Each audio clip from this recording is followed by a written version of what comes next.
மதுரை மாவட்டம் சோழவந்தான் சட்டமன்ற தொகுதிக்குட்பட்ட வாடிப்பட்டி ஊராட்சி ஒன்றியத்தில் அனைத்து கிராம அண்ணா மறுமலர்ச்சி திட்டத்தின் கீழ் 8 புதிய நியாய விலைக் கடைகளையும், புதிய பள்ளி வகுப்பறை கட்டிடம், 3 சமுதாய கூடங்கள், புதிய நூலகம் உள்ளிட்டவற்றை சோழவந்தான் சட்டமன்ற தொகுதி உறுப்பினர் ஏ. வெங்கடேசன் திறந்து வைத்தார்.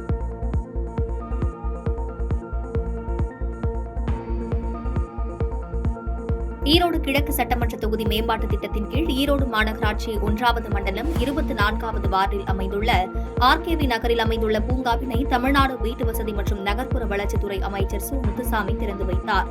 இதனைத் தொடர்ந்து பூங்காவில் அமைக்கப்பட்டிருக்கும் குழந்தைகளின் விளையாடுவதற்காக அமைக்கப்பட்டுள்ள உபகரணங்கள், நடைபயிற்சி மேற்கொள்ளும் இடங்களை பார்வையிட்டார். தூத்துக்குடி மாவட்டம் கோவில்பட்டி அருகே சுதந்திர போராட்ட வீரர் வீரபாண்டிய கட்டபொம்மன் 266வது பிறந்தநாள் விழா கயத்தாரில் உள்ள அவரது நினைவு மணிமண்டபத்தில் அனுசரிக்கப்பட்டது. இதில் கட்டபொம்மன் திருவுருவ சிலைக்கு முன்னாள் அமைச்சர் கடம்பூர் ராஜு மாலை அணிவித்து மரியாதை செலுத்தினார். திருவாரூர் நகரத்திற்குட்பட்ட விளமல் பகுதியில் புதிய பேருந்து நிலையத்திற்கு அருகிலுள்ள ஓடம்போக்கி ஆற்றில் அடையாளம் தெரியாத ஆண் சடலம் ஒன்று மிதப்பதை பார்த்து அப்பகுதி பொதுமக்கள் திருவாரூர் நகர காவல்துறையினருக்கு தகவல் தெரிவித்துள்ளனர். இந்த தகவலை அடுத்து உடலை மீட்ட காவல்துறையினர் இறந்தவர் பெயர் ராமதாஸ் என்றும் காஞ்சிபுரம் பள்ளிக்கரணையை சேர்ந்தவர் என்றும் விசாரணையில் கூறியுள்ளனர். ஆற்றில் தவறி விழுந்தாரா அல்லது வேறு ஏதும் காரணமா என்பது குறித்து காவல்துறையினர் வழக்கு பதிவு செய்து விசாரணை மேற்கொண்டு வருகின்றனர்.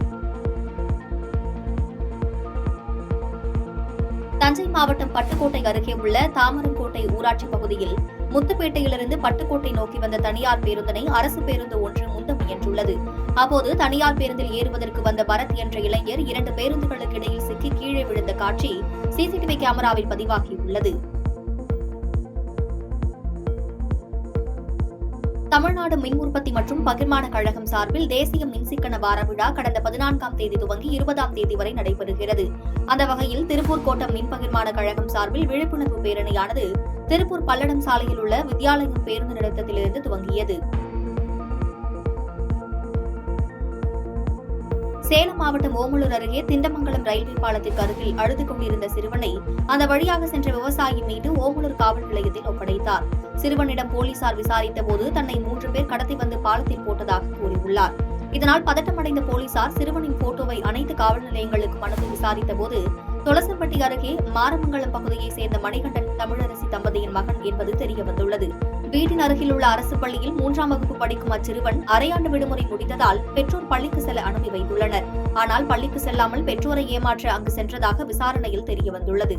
இதையடுத்து தாய் தமிழரசியிடம் சிறுவன் திவனேஷை போலீசார் ஒப்படைத்தனர். தேனி மாவட்டம் கூடலூர் அருகே உள்ள லோயர் கேப்பில் வசித்து வரும் வசந்த கண்ணன் பாளையங்கோட்டையில் சிறைத்துறை அதிகாரியாக பணியாற்றி வருகிறார். இவர் மீது லஞ்சம் பெற்றதாக வந்த தகவலின் அடிப்படையில் தேனி மாவட்ட லஞ்ச ஒழிப்புத்துறை அதிகாரிகள் 5 பேர் கொண்ட குழுவினர் வசந்த கண்ணன் வீட்டில் 5 மணி நேரமாக சோதனையில் ஈடுபட்டனர். இந்த சோதனையில் முக்கிய ஆவணங்கள் கைப்பற்றப்பட்டதாக அதிகாரிகள் தெரிவித்துள்ளனர். சேலம் மாவட்ட வனப்பகுதியில் வனவிலங்கு வேட்டையை தடுக்க தீவிர கண்காணிப்பில் ஈடுபடும் வனத்துறையினர் சேர்வராயன் தெற்கு வனச்சரகத்திற்குட்பட்ட பன்னிக்கரடு காப்பு காட்டில் ரோந்து சென்றனர். அப்போது வேட்டை ஆயுதங்களுடன் இருந்து 3 பேரை பிடித்து நடத்திய விசாரணையில் மான், பன்றி, முயல் ஆகியவற்றை வேட்டையாட அதன் இறைச்சியை விற்பனை செய்ய முயன்றது தெரியவந்தது. இதனையடுத்து 3 பேரிடம் இருந்தும் ரூபாய் 2.75 லட்சம் அபராதம் வசூலித்து வேட்டை கருவிகளும் பறிமுதல் செய்யப்பட்டது. வனக்குற்றங்களில் ஈடுபடுவோர் மீது கடும் நடவடிக்கை எடுக்கப்படும் என்று வனத்துறை எச்சரிக்கை விடுத்துள்ளது.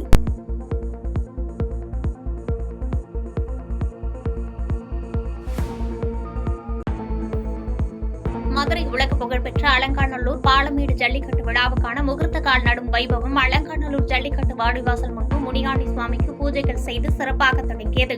இதில் வணிக வரித்துறை அமைச்சர் மூர்த்தி, மாவட்ட ஆட்சித்தலைவர் சங்கீதா, மாவட்ட காவல் கண்காணிப்பாளர் அரவிந்த், சோழவந்தான் சட்டமன்ற உறுப்பினர் வெங்கடேசன் உள்ளிட்ட பலர் கலந்து கொண்டு சிறப்பித்தனர்.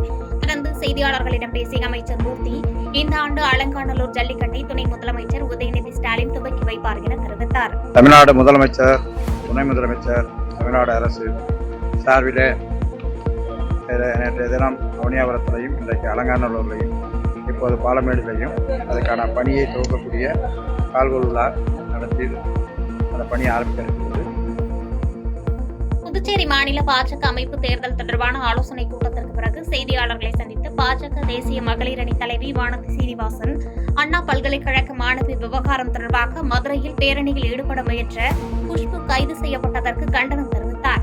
மேலும் பெண் உரிமை திராவிட மாடல் என கூறும் தமிழக அரசு பெண்ணுக்கு எதிராக நடைபெற்ற வன்கொடுமையை எதிர்த்து போராடுவதற்கான உரிமையை கூட வழங்கவில்லை என தெரிவித்தார். பெண்ணுக்கு எதிராக நடந்த கொடுமையை கண்டித்து அதற்கு நீதி கேட்டு ஜனநாயக வழியிலே நடத்தப்படுகின்ற ஆர்ப்பாட்டங்களை நசுக்கிறார்.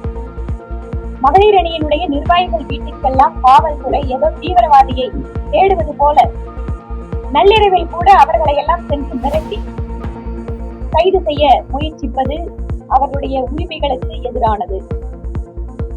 சேலம் மாவட்டம் ஓமலூர் ஒன்றியத்தில் உள்ள வெள்ளக்கல்பட்டி, பொட்டிபுரம், காமலாபுரம், தும்பிப்பாடி உள்ளிட்ட 4 ஊராட்சியிலும் சுற்றுலாத்துறை அமைச்சர் ராஜேந்திரன் ரூபாய் 2.15 கோடி மதிப்பிலான திட்டப்பணிகளுக்கு அடிக்கல் நாட்டி, மேலும் 4 ஊராட்சிகளில் ரூபாய் 54.45 லட்சம் மதிப்பிலான 6 முடிவுற்ற திட்டப்பணிகளை மக்கள் பயன்பாட்டிற்கு திறந்து வைத்தார்.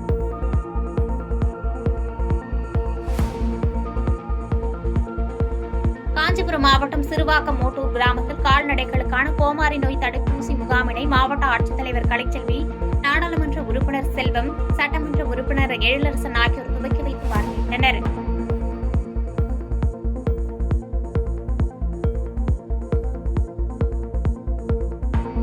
திருவாரூர் மாவட்டம் மன்னார்குடி அருகே கொரடாச்சேரியில் உள்ள திருவாரூர் சட்டமன்ற உறுப்பினர் பூண்டி கலைவாணன் வளர்ப்பு குதிரைக்கு கேரட் மற்றும் கடலை மிட்டாய் கொடுத்த தொழில்துறை அமைச்சர் வீடியோ இணையத்தில் வைரலாகி வருகிறது.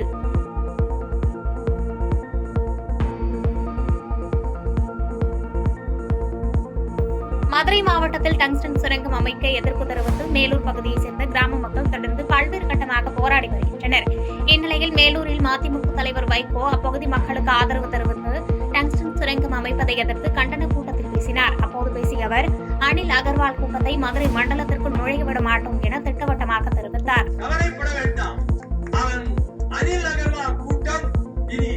மதுரை மண்டலத்துக்குள்ளே நுழைய விட மாட்டோம் என்ற உறுதி எடுக்கப்பட்டு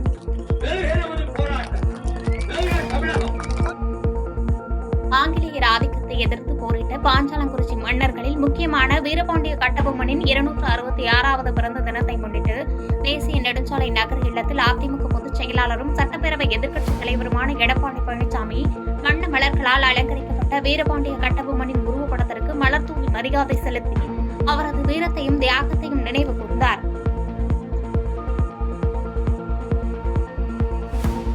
பாதகம் செய்பவரை கண்டால் நாம் பயம் கொள்ளலாகாது பாப்பா. மோதி மிதித்துவிடு பாப்பா, அவர் முகத்தில் உமிழ்ந்துவிடு பாப்பா. அண்மை செய்திகளை உடனுக்குடன் தெரிந்து கொள்ள இணைந்திருங்கள் எம் நாடு தொலைக்காட்சியுடன்.